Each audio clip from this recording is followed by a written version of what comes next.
Okay. So as I said, we are super grateful to have Michelle, Katie, and Faith here with us. They each have an O baby, although I really shouldn't say baby because two of them are much older than that now. They range in age from 13 months to 8 years. They all have different stories to share, so we will hear from each of them, and then we will open it up to questions from everybody else here today. Before they begin, I just want to remind everyone that nobody here is a doctor and nobody's providing any medical advice. These three moms are here to share their personal experiences with all of us. So please direct any medical questions to your own providers. All right, Faith is going to get us started. So I will go ahead and turn it over to you, Faith, to share about your son. Yay, thank you. Hi, ladies. So, my name is Faith Smith. I am 34 years old and I live in Brooklyn, New York. I have two amazing children.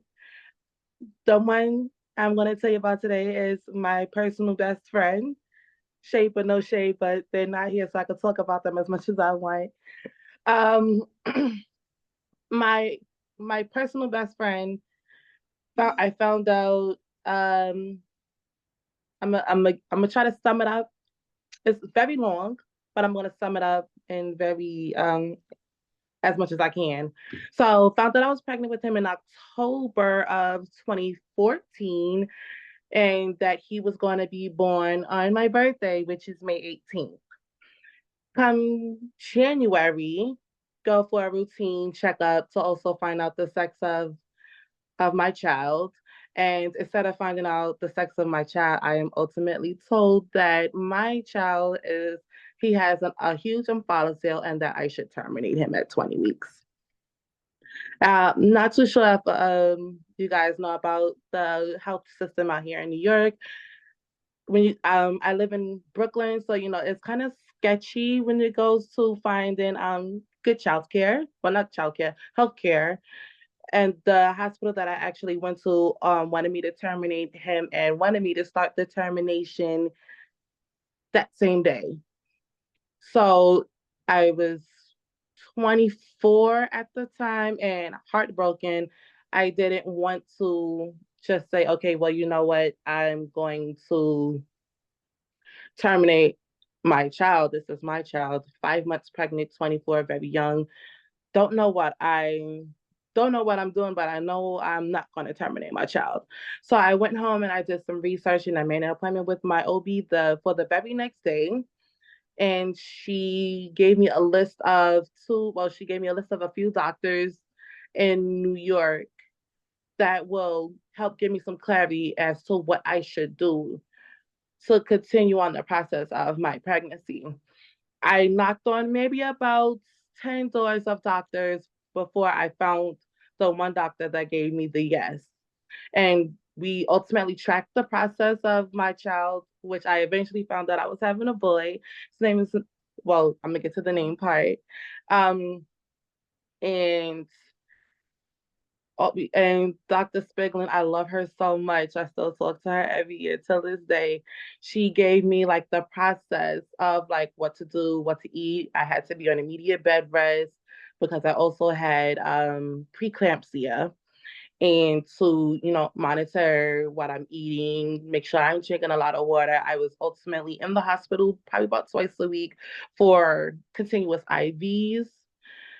Um, I switched my hospital to New York Presbyterian to be induced on May 7th. I was induced and they attempted to have me push out my baby, which was unsuccessful. I was in labor for 40 hours and my bundle of joy was finally here. Named him Noah. And then the very next day they woke me up to tell me that they was going to take him to surgery. His follicle was had originally included all of his intestines, his pancreas, and his liver. However, when he was born, it was pretty much the size of like this. So it only contains his large intestine, part of his liver, and part of his pancreas. So they decided to close it up the same day. They said it was not going to be much work to do because it was already shrinking. So they had already wrapped it, and they kind of had like a vacuum on him. I didn't really get a chance to see him because I had a C-section after being in a labor for 40 hours. But I had the doctor take pictures and send them to me and stuff. And I was so scared, absolutely positively so scared. I felt like, and right there in that very moment, I felt like I was going to lose my best friend. He stayed in the NICU for about 14 days. He woke up on day 5. And to see his smile as soon as he woke up made me cry. I cried like the biggest amount of tears I have never cried in my entire life.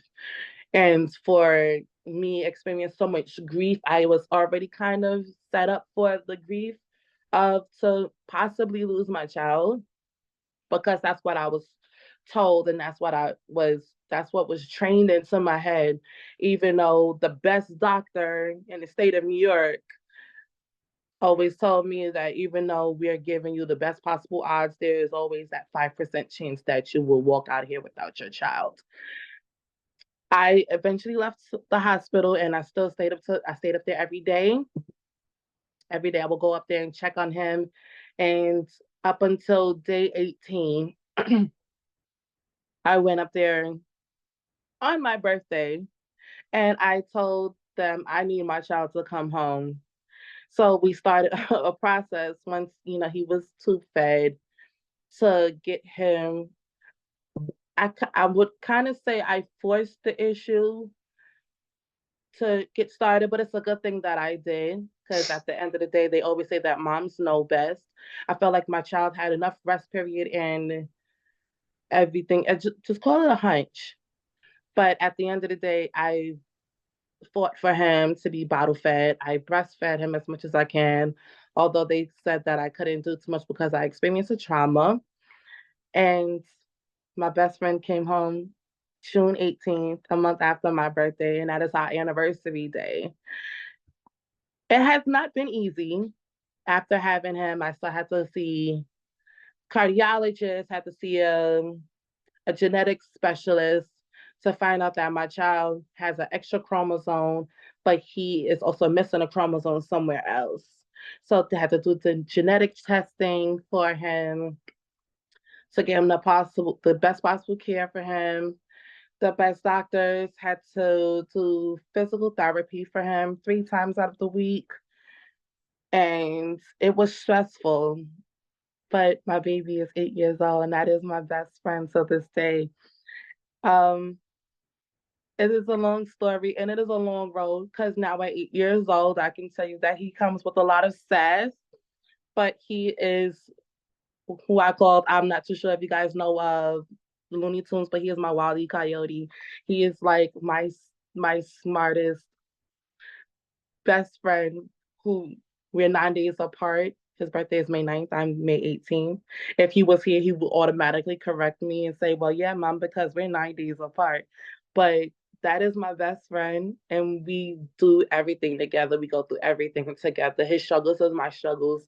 Is it easier now with him being so productive? They made a belly button for him after his surgery. I forgot to mention that.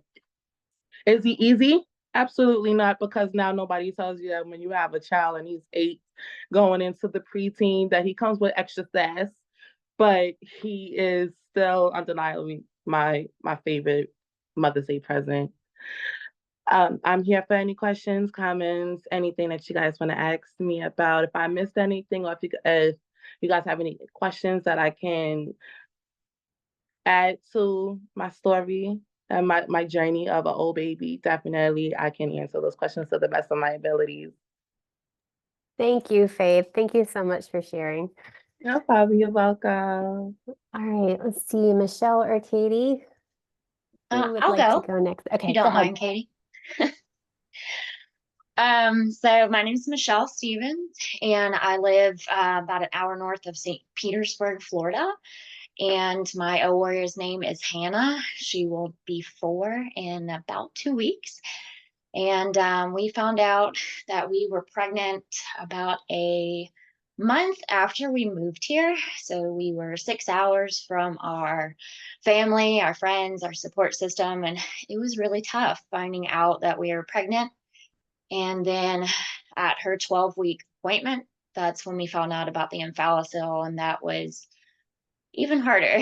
And so at her 20-week anatomy scan, our specialist found out that she had something off with her heart. I believe she said that it was kind of tilted, and she wanted to get us checked out. So we had a fetal echo done at 24 weeks. And that was when she was diagnosed with a congenital heart defect called VSD, or a hole in the heart. And it was an automatic another surgery. So we had 2 surgeries that we already knew about before she was even born. I had to start seeing a specialist and my OB twice a week, starting at 30 weeks gestation, to have non-stress tests done. And then they had to monitor her through ultrasounds on a weekly basis as well. So it was a very scary time. Always wondering if she was going to make it to my next appointment. We eventually settled on a C-section date of 38 weeks. And I was so happy that she made it to that 38-week mark. And so she was born on January 21st, 2020, and just a couple months before COVID. And so when she was born, I kind of already knew that I wouldn't be able to hold her. It was very likely that she would have to go to the NICU, and she did. She had to go to the NICU as soon as possible to get oxygen support. She required a lot of respiratory support as well. We were initially told that her bowels and partial liver was in her omphalocele. So we weren't really sure if that meant she was going to get a repair soon, or if it was going to be months and we'd have to do the pain and wait. And fortunately for us, she got her omphalocele fully repaired at 3 days old. And after that, when we spoke to the intensivist doctors, they were like, okay, so another month in the hospital, and then we'll look at getting her home. And we were so excited, but it didn't go that way for us. Because of her heart condition, she ended up having a lot of feeding issues. She would tire out after, trying to take a bottle. She would just fall asleep. So um, our hospital that we had her at, they don't allow kids to go home on an NG tube. So we had to get her second surgery for a G-tube placement, and that was at about 2 months old. And after that, she still required a lot of respiratory support. She was on high flow cannula, and still required at least 2 liters of oxygen. And so we got switched at about 2.5 months into our stay. We got switched over to the cardiac ICU, and she had her first open heart surgery at 3 months old. It actually was the date, 3 months to the date. And so she had her VSD closed. And again, we kind of thought things would trend in the right direction after that was repaired. But unfortunately, anytime we tried to lower her support on the high flow cannula, her lungs would either collapse or she would have to be re-intubated, something like that. So they ended up doing a bronchoscope, and we discovered she has what is known as bronchomalacia, which means the left airway that goes to her lung collapses. And it's also known as a floppy airway. That kind of helps you understand a little bit more of what it would look like. So our only option became to get a trach if we wanted her to go home. And she required the support of ventilation 24/7. And after she got her trach placed, we were able to come home. So her hospital stay in total was 231 days. And she came home on actually a GJ feeding tube and oxygen support of 2 liters, ventilation support.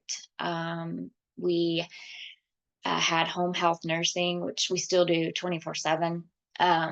A year after she came home, we found out the reason for her bronchomalacia. She had what was called a overriding thoracic aorta, which means her aorta was compressing her bronchial. And so we were very fortunate to figure out that that's what was causing it. You could not see that through a bronchoscope. We had a surgeon that did a CT scan, and that's how they were able to find that. So because of that surgery, she is now able to be off the ventilator during the day, and she still needs the ventilator support at night. And we are hoping to get her off the ventilator altogether this year, which is a huge step for us. She has switched from a GJ feeding tube to a G tube. That was actually a couple days ago. So we're really, really thrilled about that. And she's had all kinds of therapies, PT, OT. We're currently involved in speech and going to start feeding therapy in a couple months too. But our journey has been very long and not what we expected, but it's just been an absolute blessing and a miracle just to see how much she's overcome. And we know one day that she'll have an awesome story to inspire and encourage others. You've got such a strong little girl. She's come such a long way. Congratulations on all those little milestones too. That's exciting. Yes, thank you. All right, Katie, your turn. Okay, yeah, thanks, Michelle. So my baby is 13 months old. Actually, I forget if it was Elise or Ashley, but I think our babies maybe were born on the same day, November 14th, 2022. And we learned about the UmValocil from the anatomy scan, the 20-week, which all my friends who were pregnant had been telling me how cool it was to see like your baby and all the different parts. So we were like so excited, as everyone is. And at the scan, they didn't say anything. It was just the ultrasound tech. And so we got a call later that day from my OB's office telling us that they saw an UmValocil and they didn't know anymore. And so they referred us to MFM. Maybe like one of the worst parts of all of this was that we couldn't get into MFM for like 14 days. And so, you know, from first learning what it is, but not having any details, that was really hard. So for the rest of the pregnancy, we went to our maternal fetal medicine doctor regularly, which is about an hour away. So it wasn't completely undoable. And when we didn't, this was our first baby, so we didn't have other kids, which was also good. So at that first appointment, they first had us visit a genetic counselor just to tell us, you know, odds. She had said that there's a 50% chance that there is a chromosomal abnormality. And so we had options for testing, and I had done the non-invasive prenatal testing at like 8 or 10 weeks, and those results were fine at that point. But for us, we made the decision at that appointment to do an amniocentesis because we wanted to know more information at that point.